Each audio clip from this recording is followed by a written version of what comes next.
Hey, in this video, I'm going to show you my complete step-by-step keyword research process for SEO. Just follow this process and you'll find perfect keywords for your campaign. And watch until the end because I share my biggest keyword research secret. Let's dive right in. I'm Nathan Gotch, the founder of Gotch SEO, and I've personally led hundreds of successful SEO campaigns since 2013, and I've now taught my proven SEO process to over 1,000 SEO practitioners inside my training Gotch SEO Academy. So in case you're new here, this is lesson 2 in this SEO training series, and there will be a link below to watch video 1 after you finish this video. And to avoid missing the third part in the series, subscribe below and hit the bell icon so you can get first access. Let's dive right in. So there are 3 types of keywords that you'll encounter. First are head keywords. These are keywords with a single word or acronym like cars. And in most cases, these are the worst types of keywords to target for a few different reasons. Number 1, the intent isn't clear. So take a look at the search results for cars. What is someone actually searching for in this case? Are they looking to buy a car? If so, used or new? What type of car? Or are they simply looking for more information about the movie Cars? The intent is difficult to understand, which leads to the second reason why you shouldn't target head keywords, which is number 2, because the intent isn't clear, traffic quality will be low, and as a result, conversions will be poor. So sure, ranking for head keywords will juice your traffic numbers, but you'll be disappointed by the conversion rates. Moving on to number 3, which is the competition makes ranking for these keywords a death trap because you'll need a massive amount of resources to rank. And even if you do rank, you'll suffer from the next point, which is number 4, extreme SERP volatility, because Google has a difficult time knowing what the searcher is actually looking for. Therefore, Google is constantly shuffling the results to find what produces the highest organic CTR. So overall, there's almost never a good reason to target head keywords. But now let's move on to the next type of keyword, which are body keywords. An example of a body keyword is used cars. Now, things are getting more specific and the intent is becoming clearer, and it is still going to be an insanely competitive keyword to attack, but at least you have a better idea of what the searcher actually wants.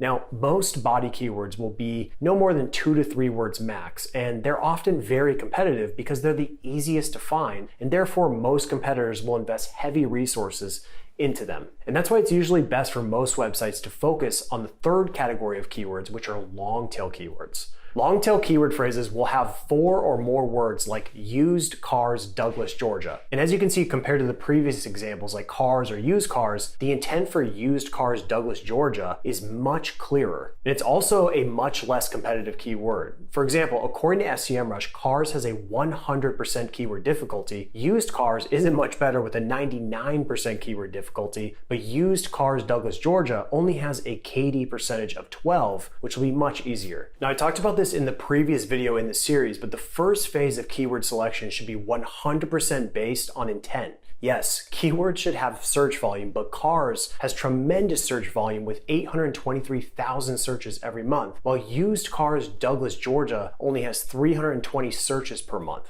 But used cars Douglas, Georgia is a far superior option because A, it will produce a dramatically higher conversion rate and will likely generate more quality leads by volume, and B, it's lower competition, which means ranking for it will be more profitable overall. So now that you know the different types of keywords and how to think about intent, let me show you 3 awesome ways to find keyword opportunities. Number 1, your existing keyword profile. So the first place you should find keyword inspiration is from what you're already ranking for. And these keywords are the best because Google is already signaling that you're doing something right to show up. Now, go into SEMrush and enter your domain into the search, go to organic research and click on positions. Now you'll have access to all of the keywords your website is ranking for within the top 100. And I like to categorize existing keywords into 3 different buckets. First, low-hanging fruits, which are keywords ranking from positions 2 to 15. And these are the keywords you should attack right away. Just click on the positions dropdown and go to the custom range. Enter 2 and 15 to see all of your low-hanging fruits. And to take it a step further, filter this set of keywords based on KD percentage. Start with 0 to 14% in the very easy range to find the lowest competition opportunities. Now, keep in mind, you'll need to prioritize keywords based on intent and relevance as well. More More on this in a second. The next type of keywords are from position 16 to 50, which I label as existing. They are also good targets, but they should be second on the priority list after low-hanging fruits. And the final category of keywords are from positions number 51 to 100, which I personally call clustering opportunities. If a page isn't ranking in the top 50, then there's a good chance that the page isn't targeted enough. For example, look at this keyword that SEMrush is ranking number 52 for. Which targeting option is best for achieving brand awareness? Notice that the page is about YouTube targeting options. This page isn't targeted enough to rank for this long tail keyword phrase. This is a perfect clustering opportunity because you can create a dedicated page for this particular keyword phrase and it will rank much better. Just remember, Google's #1 goal is to deliver the most relevant results possible. So with that said, these clustering opportunities are an awesome way to capture more organic search traffic and build more topical relevance, which will improve the performance of all pages in that cluster. Take advantage of it. The next method for finding keyword opportunities is to use SEMrush's keyword magic tool. So while in SEMrush, go to the keyword research section and click on keyword magic tool. Now there's no right or wrong way to begin your search, but the key is to leverage the filters. So let's use SEO for example. This head keyword is extremely competitive and should be avoided pretty much at all costs. However, we can use it as a seed to find better opportunities. So let's use the filters to get started. I like to start with the lowest KD and then work my way up. So what you'll notice right away in this case is that there's a ton of irrelevant keywords, and you can combat this in two ways. First, set the language filter to only show the target language. In this example, it's English. And next, use the exclude filter to eliminate more irrelevant keywords. I've added 5 to this filter. And then at this point, you should be left with a nice pool of prospective keywords. Add each relevant keyword to your keyword list and then repeat this process going further up the KD ladder. And once you've tapped out all keywords specific to the broad topic of SEO or whatever your broad topic is, you should go to Wikipedia and look for relevant subtopics within the larger vertical. In the case of SEO, I found website traffic, sitemaps, keywords, inbound links, meta tags, and the list goes on and on. Use these as seed phrases to find even more untapped ideas in SEMrush. So the two methods I just showed you are more than enough to build a large keyword database. However, to take it to the next level, I recommend taking advantage of Google's People Also Ask section, bringing me to point number 3, which is use alsoasked.com. This tool is incredible for finding all phrases from Google's People Also Ask section, and these long tail keyword phrases are a powerful way to build topical relevance and attack keywords that no one else is paying attention to. So how do I know that? Well, because most of these phrases won't have search volume in the traditional keyword research tools. However, you can conclude that these are real searches occurring on Google because Google wouldn't show them as options in the first place. In short, the People Also Ask section is giving you real-time keyword validation. Now, the tool Also Ask streamlines this entire process. Just enter your keyword, in this case, I'll use SEO again, and the first tier of ideas might be competitive, but you'll strike gold in the second tier and so on because it gets more granular as you go. All right, so now you should have a nice database of keyword opportunities, but how do you decide what keywords are best to target? Well, that's when keyword qualification comes into play. But before you can qualify keywords, I need to cover one very important point. You need to select a primary keyword. So let's say you have a page that's ranking for St. Louis personal injury lawyer St. Louis, and even St. Louis injury attorney. These are all variations of the same primary keyword, and therefore they should be targeted on the same page. Now the key is to select whichever variation has the most search volume. But let's say you also want to rank for St. Louis car accident lawyer. Well, this keyword has a totally different intent and therefore deserves its own dedicated page. So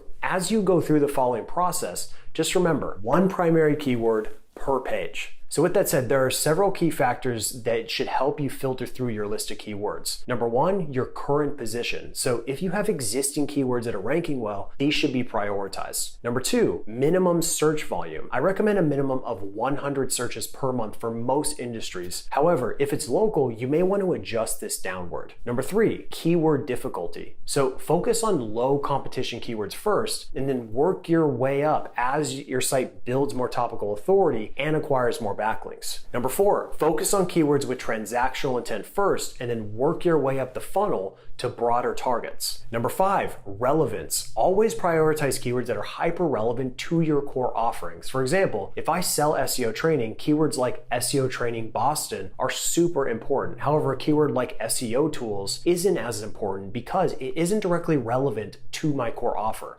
Yes, it's broadly relevant, but it should not be high on the priority list. Number 6 is trend. If you're struggling to pick a keyword, then pick the one that's trending the best. You can find trending data using SEMrush's keyword research tool on the overview tab. And number 7 is CTR potential. And this is the final consideration for qualifying keywords, which is the potential organic click-through rate. For example, if there are many SERP features and ads, then your CTR will be lower. So with SEMrush, you can easily see at a glance how many SERP features are present by looking under the SERP features column. So use these 7 factors to find the best keyword opportunities. But once you've selected a nice pool of 50 to 100 keywords, then you need to decide which ones are best to target in priority order. And that's when keyword prioritization comes into play. Now, there are a few factors you can use to prioritize your keyword set, and it largely has to do with resources. And that said, you'll want to prioritize keywords based on content and backlinks. For content, you'll need to gather word count targets for each individual keyword. So go into SEMrush, go to the on-page and tech SEO section and click on on-page SEO checker. Now you'll need to run each primary keyword through this tool and collect the target word count. And then go to the top 10 benchmarking tab and look under content length. SEMrush will show you the average for the top 10.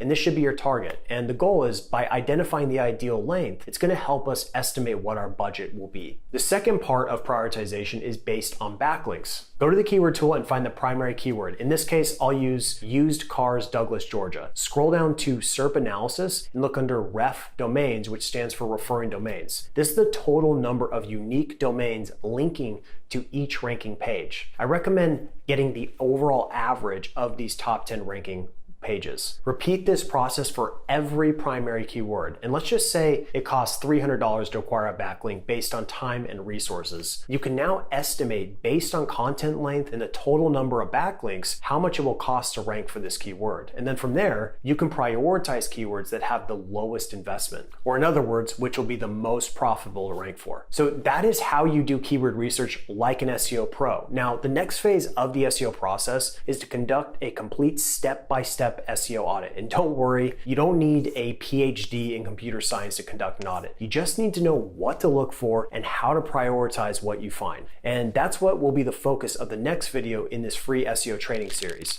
So please subscribe and hit the bell button because you'll get first access when it goes live. Now, will you do me a huge favor? If you got value out of this video, please like it right now. And thank you so much for watching, and I'll see you in the next video.